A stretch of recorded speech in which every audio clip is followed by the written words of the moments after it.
안녕하세요. 요즘 시장 진짜 강하죠?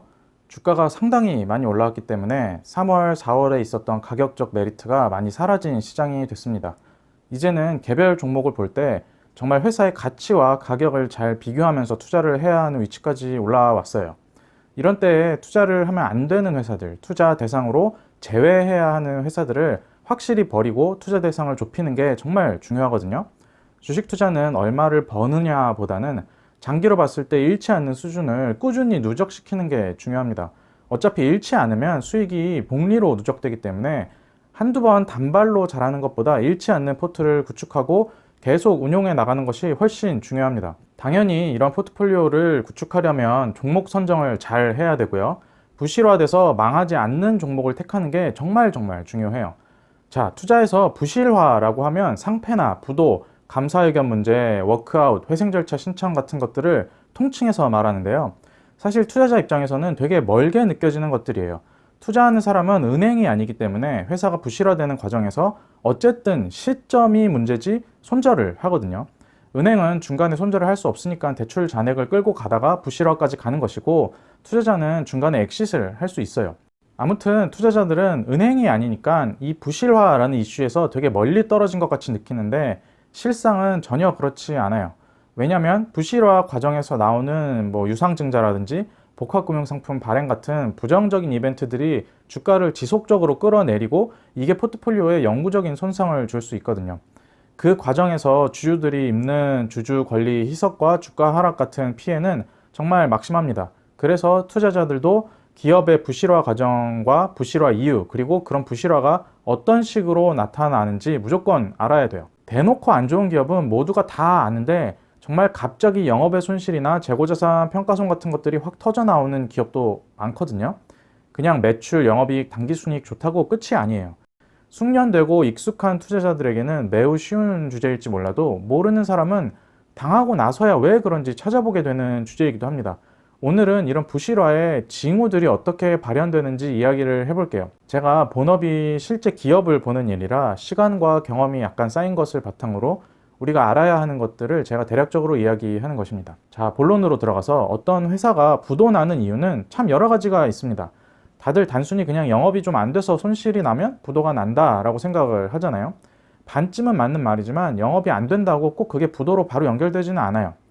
예를 들어서 반도체 장비를 만드는 기업이나 디스플레이 장비 같이 수주 상황과 전방산업 투자 사이클에 따라 영업 실적이 극심하게 변동하는 기업은 사이클이 돌아올 때만 왕창 벌고 나머지는 조금씩 까먹는 경우가 많습니다. 어떤 가상의 기업이 사이클 동안 한 500억쯤 벌어서 차입금 상환하고 400억은 잘 쌓아놨다고 가정해 볼게요. 사이클이 다시 돌아오는데 한 5년 걸린다고 하면 5년 동안 매년 적자를 50억씩 보더라도 이 회사는 안 망합니다. 기업이 망하는 것은 손실을 봤기 때문이 아니에요. 돈이 없어서 망하는 거예요. 우리가 보통 연속 적자 기업을 피하라고 하는 것은 적자 나면 바로 부도나기 때문이 아니고, 방금 예시처럼 사이클이 있는 기업과 그렇지 않고 꾸준히 망가지는 기업을 명확히 구분하기 어려운 경우도 있기 때문에 우리 같은 초보들은 연속 적자 기업을 버리는 것이 좋다는 말을 하는 겁니다. 제가 오늘 본격적으로 드릴 이야기는 이런 단순한 영업실적 부진이나 업황 부진에 따라 부실이 생기는 기업에 대한 이야기는 아니에요. 그래서 오늘은 이거 말고 여러 요인과 결합되면서 회사 부실이나 대규모 재무 부실화로 이어지는 특징적인 것들을 이야기해 보려고 합니다. 제가 생각하기에 중요한 것 위주로 딱 3개만 이야기 드려볼게요. 참고로 이런 부실 회사 이야기할 때 분식회계를 포함하시는 분도 있는데, 분식회계는 사실상 우리 투자자들이 사전에 인지하기가 거의 불가능에 가깝습니다. 제가 가입자 게시판에는 이야기를 했었는데 분식회계 중에도 인지가 가능한 것도 있기는 하거든요. 근데 투자자가 인식할 정도까지 온 분식이라면 회사가 거의 작살나서 가로가 되기 직전일 거예요. 분식에 대한 것은 경영진의 그간 행태 등을 통해 미리 좀 주의를 하는 수밖에 없고요. 오늘 이야기할 3가지는 그 외의 것입니다. 첫 번째로 간단한 것부터 볼게요. 먼저 대규모 손실 처리와 관련된 것들을 보셔야 합니다. 이거는 나름대로 패턴이 조금 정해져 있어요. 갑자기 대규모로 손실이 터져 나오면서 기업이 마탱이 가버리는 경우인데요. 3가지에 주목하셔야 합니다. 유형자산 손상차손, 재고자산 평가손실, 무형자산 상각, 이렇게 3가지예요. 특히 2019년 재무제표 회계감사가 상당히 빡세서 재고자산 평가손실을 반영한 회사들이 많았어요. 재고자산 평가 손실은 손익계산서 원가 쪽에 반영되기 때문에 주석을 안 보면 막 딱 나오지는 않습니다. 내가 투자한 회사의 매출 원가율이 갑자기 폭등했다면 이 경우를 의심해 봐야 하는데요. 이것을 포함한 세 가지 경우를 쉽게 설명드릴게요. 먼저 유형자산이나 무형자산 상각이 일어나는 경우는 이 회사의 영업이 부진해서 이 회사가 영업을 위해 쌓은 유무형 자산이 더 이상 쓸모없다고 판단됐을 때 그 자산을 손실 처리하는 거예요. 정확히 설명하자면 감가상각되고 남은 잔액을 손실 처리하는 것인데 영업의 손실에 반영이 되고요. 뭐 자세히 들어가면 조금 어려울 수도 있으니까 그냥 개념적으로만 알아두셔도 충분합니다. 재고자산도 마찬가지예요. 이 회사가 재고자산을 잔뜩 쌓고 있는데 회계감사를 해보니까 그 재고가 하등 쓸모가 없는 재고라는 것이 밝혀지면 그거를 전부 손실 처리해야 됩니다. 이거를 원가에 반영하고요. 그래서 갑자기 말도 안 되게 매출 원가가 늘어나는 경우가 있는데 그러면 재고자산을 손실 처리한 것은 아닌지 보셔야 됩니다. 이런 것들이 왜 위험하냐면 갑자기 거대한 손실을 한 방에 반영해 버리기 때문이에요. 그것도 1, 2, 3분기 잘 나가다가 4분기에 갑자기 폭탄 손실을 반영해 버리는 경우가 많거든요. 손실이 나면 자본금을 까먹게 되잖아요. 근데 이런 폭탄 손실들은 종종 자본금 규모보다 더 크게 맞을 때가 있어요. 그러면 바로 자본 잠식이 되는 것이고 자본 잠식 나오면 상패는 둘째치고라도 금융기관에서 원금 상환 요구가 빗발치기 때문에 회사가 버티지를 못합니다. 굉장히 주의하셔야 되는 부분이에요. 숙련된 투자자들은 이 부분을 무조건 체크합니다. 무조건. 자, 그러면 이거를 어떻게 예방하느냐? 의외로 이 부분은 쉬울 수도 있어요. 이상하거나 튀는 숫자를 잘 보시면 됩니다. 예를 들어서 어떤 회사가 매출이 계속 줄어드는데 재고자산은 계속 늘어난다. 재고자산은 매출을 하려고 쌓는 것이잖아요. 근데 매출도 계속 줄어드는데 재고자산만 늘어나면 이상한 거예요. 그럼 의심을 일단 해봐야 됩니다. 매출이 안 되는데 재고가 쌓인다는 것은 분명한 위험 신호거든요. 그 재고자산이 무슨 원유나 금 같이 둔다고 썩는 게 아니면 그래도 좀 괜찮은데 옷이나 전자부품 같은 경우는 쌓아놓는 시간이 조금만 길어져도 팔 수 없는 불용 재고가 돼버려요. 그래서 이렇게 매출과 재고자산 방향성이 조금 엇갈리면 혹은 재고자산 회전율이 급격하게 떨어지기 시작하면 아, 이 회사 영업부진이 길어지면 이거 다 손실 처리할 수 있겠는데? 라고 생각이 바로 나와야 돼요. 한 해만 보는 게 아니고 추세를 보셔야 됩니다. 제가 지금 임의로 보여드리는 경우가 지금 보여드리죠. 그런 경우예요. 매출액이 매년 감소하는데 재고자산이 거꾸로 매년 증가한다? 이거 이상하게 보셔야 됩니다. 재고자산의 규모 자체가 매우 과소하면 상관이 없겠지만 이 회사는 재고자산이 매출의 30% 가까이 되는 회사였어요. 실제 회사인데 제가 숫자만 약간 바꾼 겁니다. 이 회사는 실제로 재고자산을 대거 평가손실 처리하고 한 방에 자본 잠식으로 가서 바로 부실화됐어요. 재고자산 추이에 주의한 투자자였다면 전부 빠져나올 수 있었겠죠. 유무형 자산도 마찬가지예요. 특히 무형 자산 쪽을 잘 보셔야 됩니다. 회사들은 연구개발비를 지출할 때 판관비로 비용 처리할 수도 있고 무형 자산 항목의 개발비로 쌓을 수도 있어요.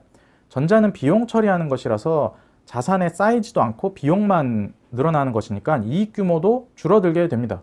보수적으로 처리를 한 거죠. 근데 어떤 회사는 이거를 굳이 비용 처리 안 하고 자산에 쌓아 놓습니다. 연구개발한 것이 자산으로서 가치가 있다 해서 무형자산에 쌓아놔요. 문제는 이 연구개발 성과가 기업 실적에 쓸모가 없다고 밝혀질 때 이 무형자산을 한 방에 손실 처리해야 된다는 점입니다. 어디서 많이 듣던 이야기죠. 우리나라 바이오 기업들 대규모 손실 터져 나올 때 딱 이 그림이었어요.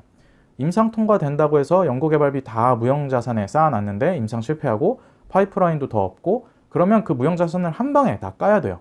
그러면 원래 손실에 무형자산 상각까지 더해져서 폭탄 손실이 나오게 됩니다.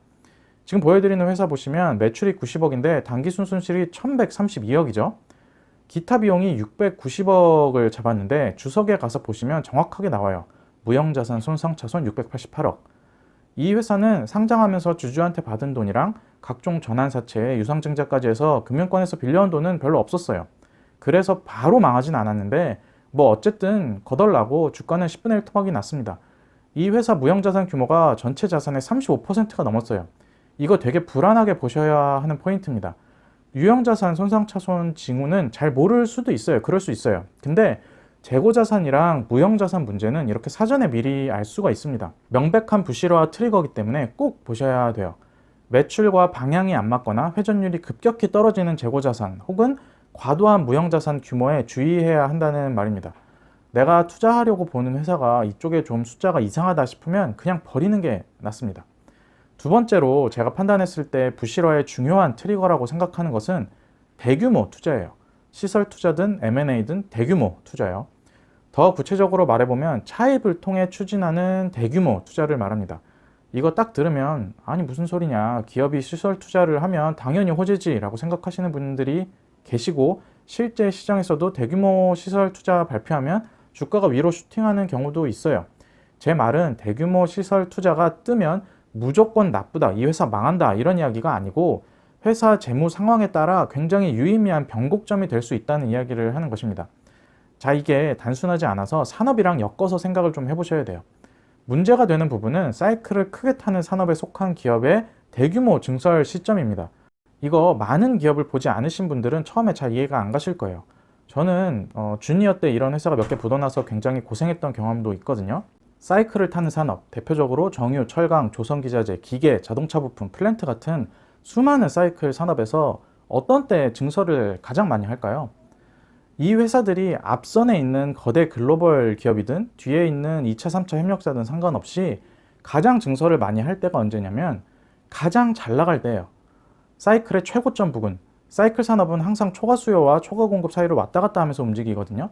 당연히 초과 수요 최고점에서는 기업들이 공급을 못해서 안달입니다. 공급량이 모자라고 그에 따라 스프레드가 막 벌어집니다. 가격이 엄청 올라가고 이익이 폭증을 해요. 그러면 회사들은 다 똑같은 생각을 합니다. 와, 이거 지금 증설하면 대박이네. 그리고 증설 계획을 세우죠. 당연히 그 시점에서 그 계획은 되게 긍정적일 수밖에 없어요. 상황이 온통 좋은 것 뿐이니까요. 문제는 그 증설이 쏟아져 나오는 시점에 시장이 초과 공급으로 전환된다는 것에 있습니다.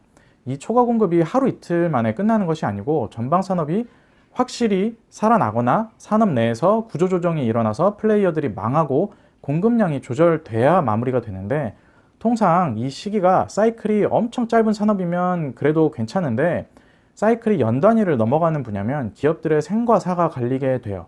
우리 투자자도 흐름이 똑같습니다. 기업이 한창 돈 잘 벌어서 PER이 낮을 때 왕창 돈 넣었고 그 기업이 증설도 한다고 해서 행복회로를 풀가동시키고 있었는데 실제 증설되니까 생각보다 아닌 거예요. 업황도 꺾이고 시장 수요도 줄어들고 이익이 폭증은커녕 내가 생각한 것보다 한참 덜 나올 수 있죠. 엎친 데 덮친 격으로 원재료 가격도 불리하게 작용하기 시작하고 갑자기 무슨 전염병이 돌더니 시장 수요 자체가 무너져 버렸어요. 이거 어디서 많이 듣던 시나리오죠.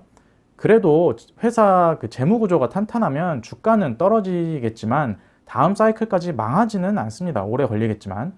문제는 이런 대규모 투자를 진행하는 회사가 불안한 재무 구조를 보유하고 있는데 영업실적 부진까지 겹치게 되면 가장 빈도가 높은 부실화 요인이 된다는 점이에요. 자세히 들여다보면 대부분 차입 투자 때문에 문제가 생겨요. 시장이 좋고 잘 나갈 때는 차입금 끌어다가 투자해도 충분하다고 생각해요. 오히려 자기 자금 쓰는 것이 아깝다고 생각을 하죠. 그 기업에서.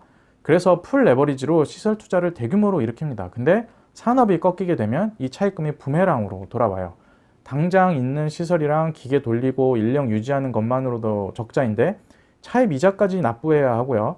회사 사정이 안 좋아지거나 적자 전환하면 신용등급도 확 내려가게 돼서 차입금리가 높아져요. 그래서 부담이 가중되죠. 그리고 돈 빌려준 곳에서 대출 연장을 안 해주려고 하거나 감액을 받으려고 해요. 이러면 이 회사가 부실화가 안 되더라도 다음 사이클에서 큰 수익을 낼 수 있는 투자 여력 확보하기가 굉장히 어려워집니다. 제가 지금 보여드리는 회사가 이런 사이클의 전형이에요. 회사 이름은 가릴게요. 아마 그 상장사가 아니라서 절대 모르실 거예요. 이 회사는 2015년까지 꾸준히 외형이 성장하고 추세적으로 이익도 증가하는 회사였습니다. 이렇게 전성기에 이 회사는 대규모 증설을 결정해요.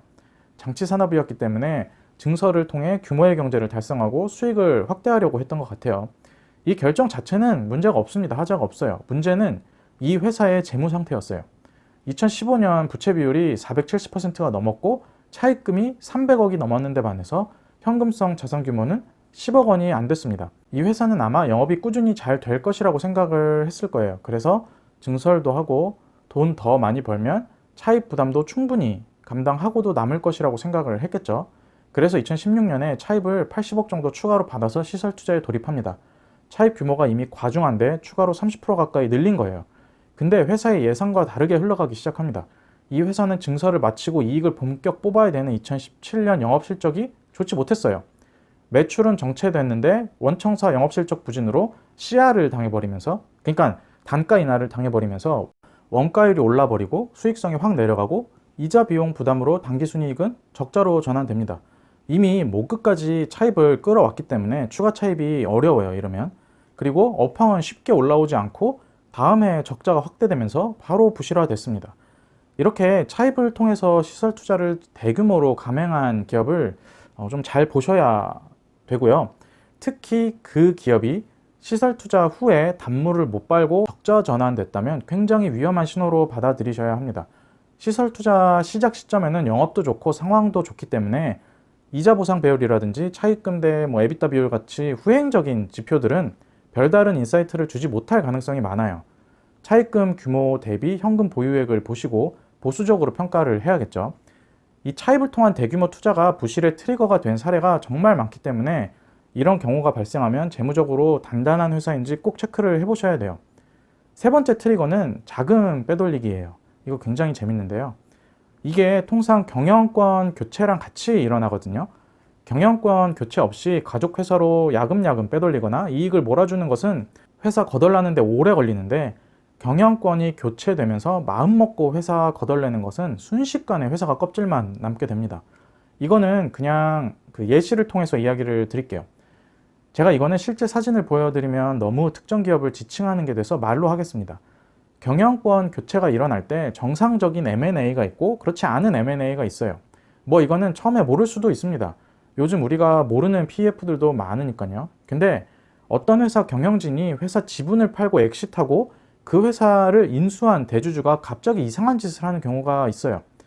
회사의 차입금을 꽉꽉 채워서 돈을 끌어모으고 유상증자에 자기 주식 처분까지 해서 모은 돈을 갑자기 투자한다고 이상한 투자조합에 출자를 해버리거나 해외 부동산 개발 회사, 연예기획사, 공연기획사 같은 곳을 인수하는데 전부 다 써버리는 경우가 있어요.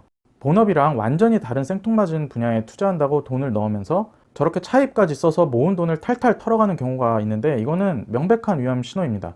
이게 지금 제가 이렇게 이야기하니까 딱 위험하다고 느껴지는 거지, 그 당시 그 시점에서 보면 긴가민가 하게 됩니다. 엄프를 엄청 하거든요.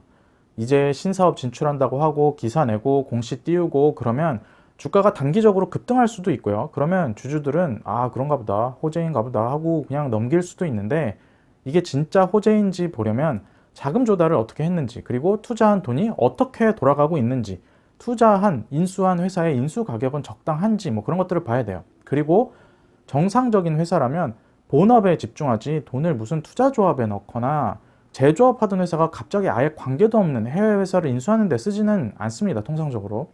어떤 경우는 갑자기 신사업 진출한다고 해외 현지법인을 설립하고 거기다가 대여금이랑 투자금을 몰빵 치는 경우도 있어요. 이러면 이상하다고 느끼셔야 돼요. 이런 회사들은 대부분 몇 년 후에 이렇게 감사보고서 주석에 나올 거예요. 투자 주식, 손상, 차손, 인식. 쉽게 말하면 투자했다가 다 날렸다는 거예요. 본사에 있던 돈을 몽땅 거기다가 꼬라박고 싹 다 손실 처리했다는 말입니다. 정상적이었다면 주주에게 돌아왔어야 했을 돈이 중간에 다 엉뚱한 곳으로 흘렀다는 것이죠. 그리고 이렇게 껍데기만 남으면 회사 유지하기가 굉장히 어려워지겠죠. 온갖 이상한 명목의 신사업 진출 공식 띄우고 유상증자하고 BW 발행하고 이러다가 적당한 때 부실 처리하고 먹을 거 다 먹은 사냥꾼들은 자리를 뜹니다. 이거 그냥 스토리를 다 몰라도 돼요. 회사 소유권이 완전히 다른 쪽으로 넘어갔는데 교체된 대주주와 경영진이 본업에 집중 안 하고 갑자기 이상한 분야 회사를 인수하거나 이상한 투자조합에 대거 돈을 출자하기 시작하고 그 돈을 차입, 자기 주식 처분, 유상증자까지 해서 막 우겨넣기 시작한다면 바로 이상한 점을 눈치채고 나오셔야 됩니다. 언플에서 주가가 아무리 뜨더라도 나와야 됩니다. 진짜 멀쩡한 우량 기업에서 갑자기 이렇게 전락한 사례가 굉장히 많아요. 이런 경우들은 그냥 제외해버리면 됩니다. 경영권 교체와 더불어 일어나는 일련의 의문스러운 자금 유출은 명백한 사인이에요. 제가 지금 말씀드린 세 가지 말고도 훨씬 더 많은 트리거들이 있는데 이 정도만 해도 치명적인 경우는 많이 제거될 것이라 생각하거든요. 이거는 꼭 적용해 보세요. 내가 투자하고 있는 기업, 내가 투자하려고 보는 기업에 이런 경우가 있는지 확인해 보시고, 갑자기 상폐된다고 기사가 뜨는 기업들도 꼭 재무제표를 보면서 내가 이런 사례를 미리 잡아낼 수 있었는지 한번 확인을 해보시기 바랍니다. 실제 사례를 누적시키는 것이 재무제표 보는데 정말 좋아요. 꼭 유의하셔서 장기적으로 좋은 포트폴리오 구축에 도움이 되셨으면 좋겠습니다. 감사합니다.